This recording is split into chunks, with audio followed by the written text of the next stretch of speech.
प्रिय विद्यार्थियों, आज हम इस वीडियो में आपको बौन प्रक्षेप के बारे में बताएंगे।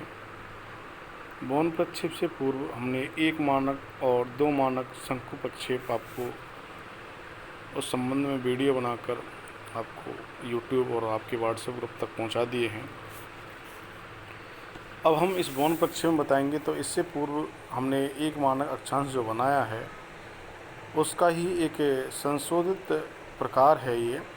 उसमें ही कुछ चेंजेज करके या संशोधन करके और इस बौन प्रक्षेप को बनाया है।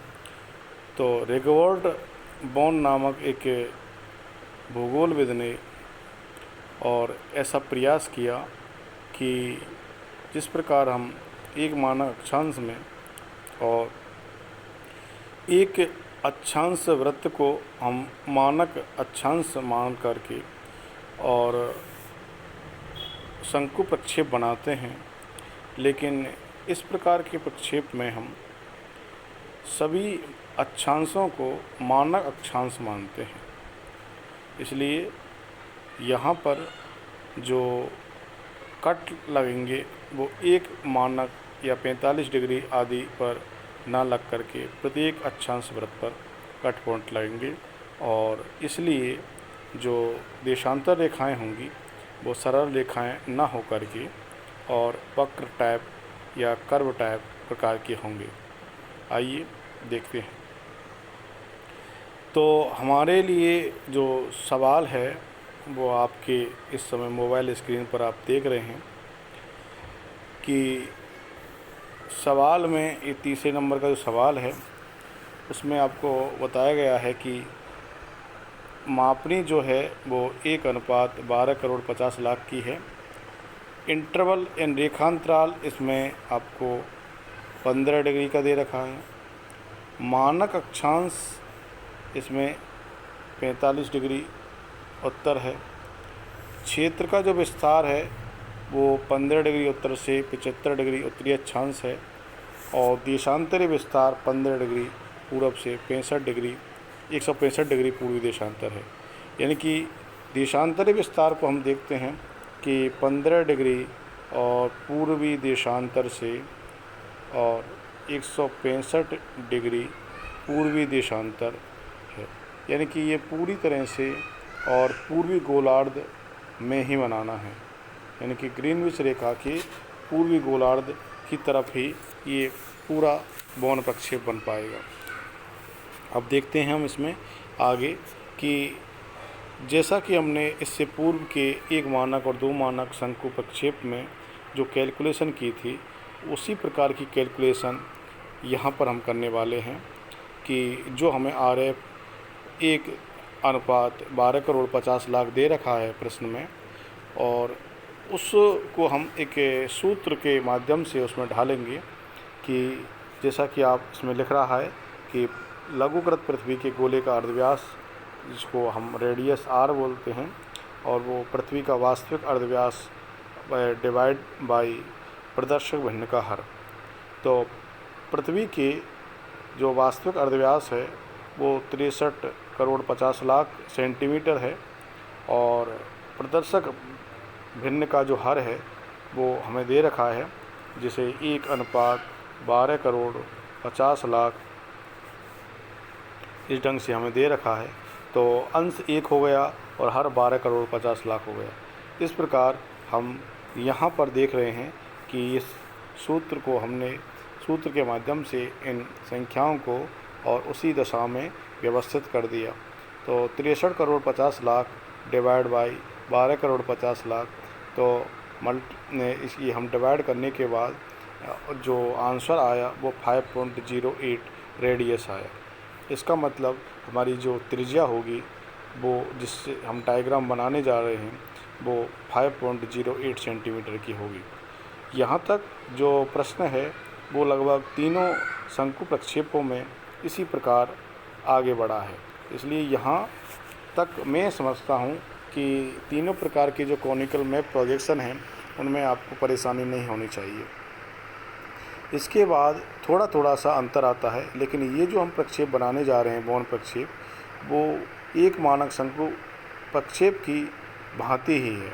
अब देखिए दूसरा इमेज आप जब अपने मोबाइल स्क्रीन पर इस समय देख रहे हैं तो उसको मैं समझाने का प्रयास करूंगा आपके लिए कि अभी जो हमारी 5.08 रेडियस आई थी इस कैलकुलेशन के माध्यम से, और उसको हम पूर्व की भांति जो आपने इससे पूर्व जो दो शंकु प्रक्षेप किए हैं कि 5.08 सेंटीमीटर की एक लाइन खींच लेंगे, और वो लाइन जैसा कि पहले किया था यहाँ पर ओ पॉइंट पर, यानी वो ओ और बी को प्रदर्शित करेगी, हम नामकरण कर लेंगे उनका, और ओ बिंदु पर हम चांदा रख करके और 90 डिग्री यानी समकोण बना लेंगे, जिस पर हम ए नामकरण कर लेंगे। अब एक चाप लेंगे, वो 5.08 सेंटीमीटर का होगा, यानी कि ओ और बी पर चाप रखते हुए और इस चाप को हम ये घुमाते हुए और ए बिंदु पर ले जाएंगे। इस प्रकार हमारा जो ये वृत्त का चतुर्थांश बना वो ए, ओ और बी, ये हमारा वृत्त का चतुर्थांश बन गया। यानी कि हम और इसको सरल अर्थों में समझें तो सबसे पहले हम 5.08 सेंटीमीटर की और ओ और एक बी रेखा खींच लें, और उसके बाद इस पर हम लंब डाल लें और इसको हम मिला दें और इसका नामकरण ए कर दें। इस प्रकार हम ए ओ बी रेखा खींच सकते हैं, एक कोण बना सकते हैं। चलिए अब इसके पश्चात हम देखेंगे कि हमारा जो प्रश्न है उसमें रेखांतराल जो दे रखा है, आप इसमें देखें आपकी स्क्रीन पर, वो 15 डिग्री दे रखा है। तो 15 डिग्री रेखांतराल हम चांदा पुनः 0 पॉइंट पर रखें और 15 डिग्री की एक कोण बना लें चांदे के माध्यम से, और 15 डिग्री लिख दें इस पर। इसके बाद हमसे जो कहा जा रहा है और हमें जो करना है उसमें अंतराल 15 डिग्री का है, तो 15 डिग्री के अंतराल को लेकर के हम अन्य कोण भी बनाएं, ए ओ और बी पर चाप सेट करके समकोण के माध्यम से, और उस पर डी आपका 30 डिग्री का होगा, ये आपका ई आपका 45 डिग्री का होगा, ये इसके बाद ओ एफ ये आपका 60 डिग्री का होगा, इसके बाद आपका ये जी ये आपका 75 डिग्री का होगा, और जब पुनः 15 डिग्री बनाएंगे तो ये 90 डिग्री का होगा। क्योंकि हमारा जो अंतराल है वो आपका 15 डिग्री का है, तो 15 डिग्री के अंतराल से होते हुए और हमने इस वृत्त के चतुर्थांश पर और कोण बना दिए हैं, एंगल बना दिए हैं। अब हम क्या करना है अपन को पूर्व की भांति ही, और हमें बी और सी, इसे में देख रहे हो आप, बी और सी बिंदु पर प्रकार रख करके और चाप लेना है बी और सी का, और बी सी का चाप लेकर के अब आप आइएगा पुनः, इस सबको मैं डिलीट करता हूँ और पुनः मैं बताता हूँ आपको कि बी और सी इन दो बिंदुओं के मध्य की दूरी का प्रकार में आप चाप लें और उनको ओ बिंदु पर नुकीले पार्ट को रख करके और एक चाप खींच दें इस पर, और इस प्रकार ये चाप बन जाएगा। अब ये जो आपने कोण खींचे थे 15 का, 30 का, 45 का, 60 का और 75 का, जहाँ जहाँ पर इन बिंदुओं ने इसको कट किया था, यहाँ 15 ने या 30 ने, 45 ने, 60 ने, 75 ने, तो जहाँ जहाँ पर कट किए थे वहाँ वहाँ पर और हम उनको लंब डाल दें ए ओ बिंदु पर, यानी कि इससे ए ओ जो लाइन है इस पर लंब डाल दें H I dash J dash के डैश एल डैश। इस प्रकार 15, 30, 45, 60, 75 और डिग्री के एंगल पर, इन कोणों पर, और हम ए ओ लंब पर या ए ओ समकोण पर और लंब डाल दें। इस प्रकार ये काम कंप्लीट होने के पश्चात उन्हें जो काम होगा वो एक मानक अक्षांश की भांति होगा कि हम जो इस सवाल में दे रखा है कि मानक अक्षांश जो है वो हमारा, आप इसमें देखें आपको पहले ही बता दिया है 45 डिग्री है। अब 45 डिग्री मानक अक्षांश जब है तो इस सवाल में हमें 45 डिग्री मानक अक्षांश ये आपको, यानी कि 45 डिग्री का जो कोण है उस पर हमने एक मानक अक्षांश में भी यहाँ पर चांदा रखा था और ये 90 डिग्री का समकोण बनाना है आपको। यानी कि ई बिंदु पर, जहां आपका 45 डिग्री मानक अक्षांश उसको प्रदर्शित कर रहा है। और जब ये समकोण बन जाएगा तब हम जो ओ ए लाइन है, ओ ए लाइन हमारी पहले से बनी हुई है, अब इसको आगे बढ़ाना है। आगे बढ़ाते हुए ले जाइए धीरे धीरे धीरे धीरे, जहाँ पर ये कट हों वहाँ शेष भाग को हमें रबड़ से मिटा देना है और जो पॉइंट रह जाएगा उसको हमें पी नाम लिख देंगे, उसको हम पी नाम से और लिख देंगे। इस प्रकार ये काम कंप्लीट हो गया कि हमें जो बौन प्रक्षेप बनाना है उससे पूर्व जो एक आधार जो डायग्राम बनाना होता है और जिसकी कैलकुलेशन के माध्यम से हम अंतिम और मुख्य बौन प्रक्षेप पर पहुंचेंगे, वो लगभग अब काम आपका कंप्लीट हो गया है और नामकरण भी हो गए हैं। इसके बाद हम मेन और आपके इस डायग्राम पर चलते हैं जो आपके सामने इस समय आपको मोबाइल स्क्रीन पर देख पा रहे हो। तो इसमें हम ये देखेंगे कि ये जो डायग्राम है वो बना कैसे। तो इसके लिए हम सबसे पहले की भांति और एक लाइन उत्तर से दक्षिण की ओर खींच लेंगे जो P डैश को प्रदर्शित करेगी। वो इसलिए कि हमारा जो 90 डिग्री का जो कोण बना था 45 डिग्री पर, वह हमने P प्रदर्शित किया था। जिसे अगले चतुर्थ आप इसमें मैं प्रदर्शित करने का आपको प्रयास करूँगा कि यहाँ आप देखें और किस प्रकार कि ये जो P बिंदु है आपका, तो सबसे पहले आप एक सरल रेखा ले लें और ये P बिंदु है, इस P बिंदु को यहाँ पर P डैश मान लें क्योंकि यही बिंदु यहाँ पर प्रदर्शित हो रहा है। फिर हम क्या करेंगे, P और E इन दो बिंदुओं की चाप लें और इस P बिंदु से, यहाँ इस P बिंदु है और इस P बिंदु से और आप चाप को काट दें। इस ढंग से आपकी चाप कटेगी P बिंदु से, और ये जो आपकी प्रदर्शित होगी आपकी 45 डिग्री को प्रदर्शित करेगी क्योंकि 45 डिग्री का ही मानक अक्षांश पर ये 90 डिग्री का लंब डाला गया था। अब हमें पता है कि इसमें जो रेखांतराल था वो 15 डिग्री का था। अब 15 डिग्री का जो कोण है वो हमारा ये है B और C। तो B और C की प्रकार में एक चाप भरें और 45 डिग्री जैसे ये आ गया है आपका, तो 45 डिग्री के बाद अगला कट लगा दें, वो आपका 60 का होगा और अगला कट लगा दें वो आपका 75 का होगा और अगला यदि पॉइंट लगाएं तो वो आपका 90 का होगा। इसी प्रकार 45 डिग्री मानक अक्षांश के दक्षिण में जाएं तो ये कट जो आपका होगा वो 30 का होगा, इसके बाद आपका ये 15 का होगा। यही हमसे पूछा जा रहा है कि 15 से और 75 डिग्री के मध्य कि आपको अक्षांश वृत्त बनाना है। फिर हम इसी P डैश बिंदु से और इन सब के चाप काटेंगे या चाप बनाएंगे। तो देखिए आप, मैं इसको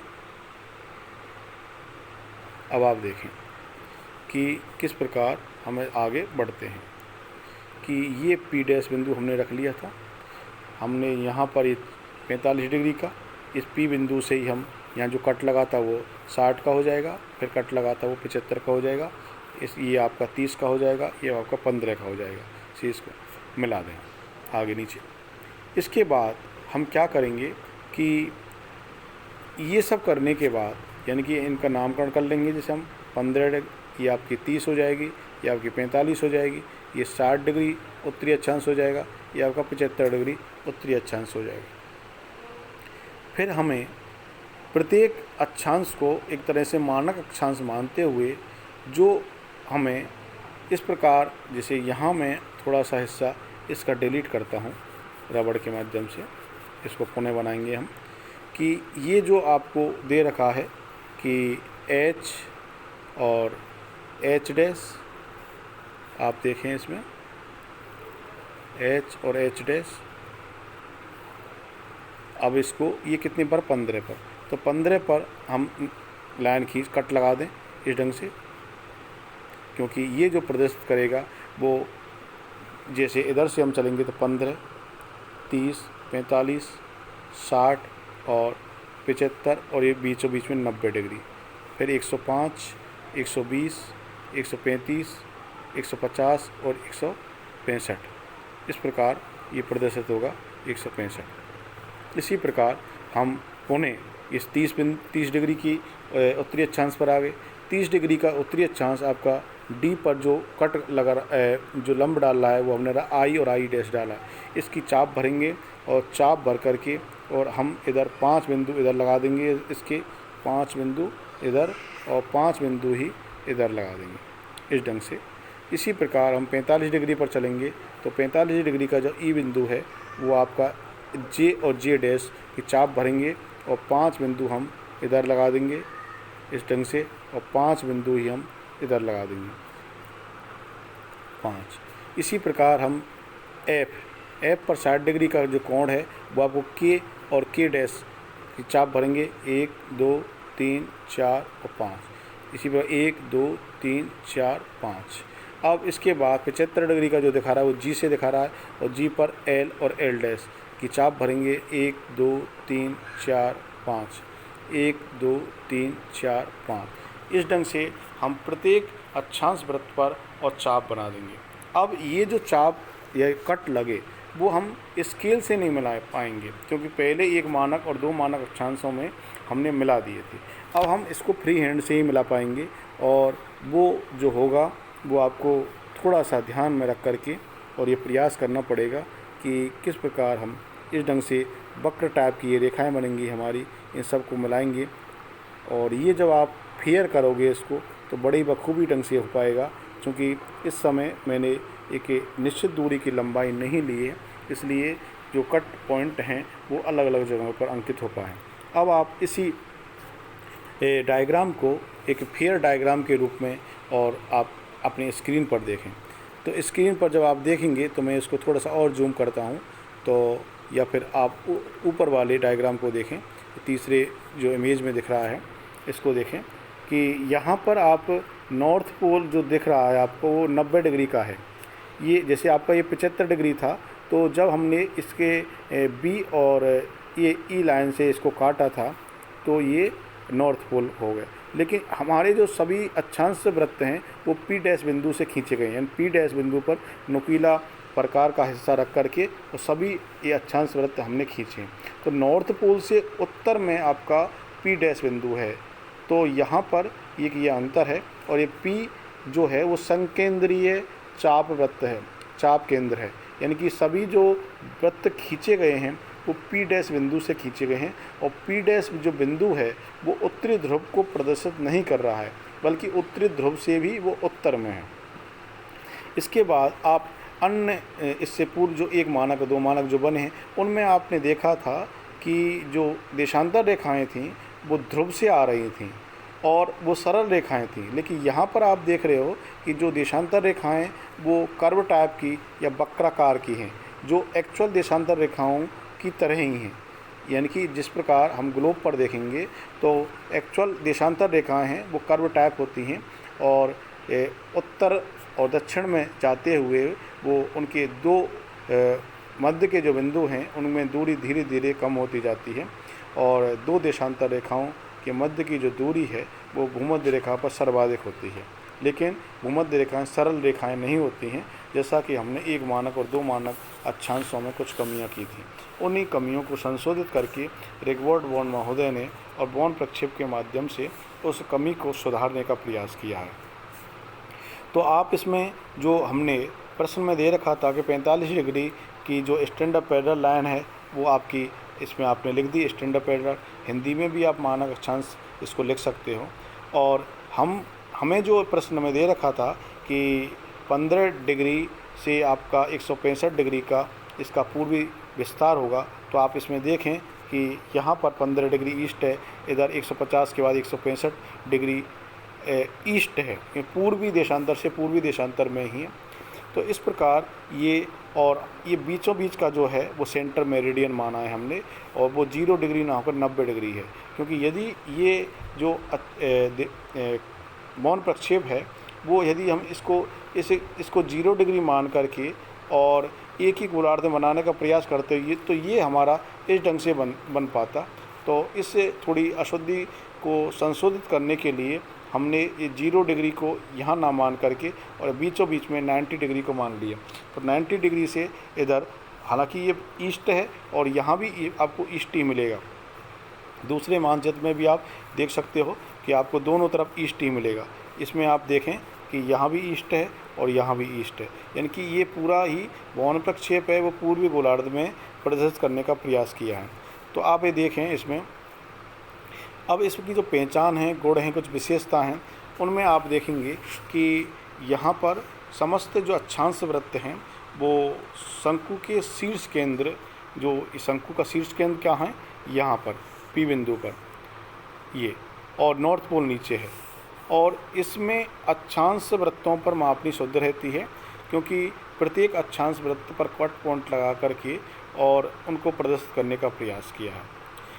और इसमें जो कमी थी उसको धीरे धीरे उसको रॉबर्ट बॉन ने समाप्त करने का प्रयास किया है।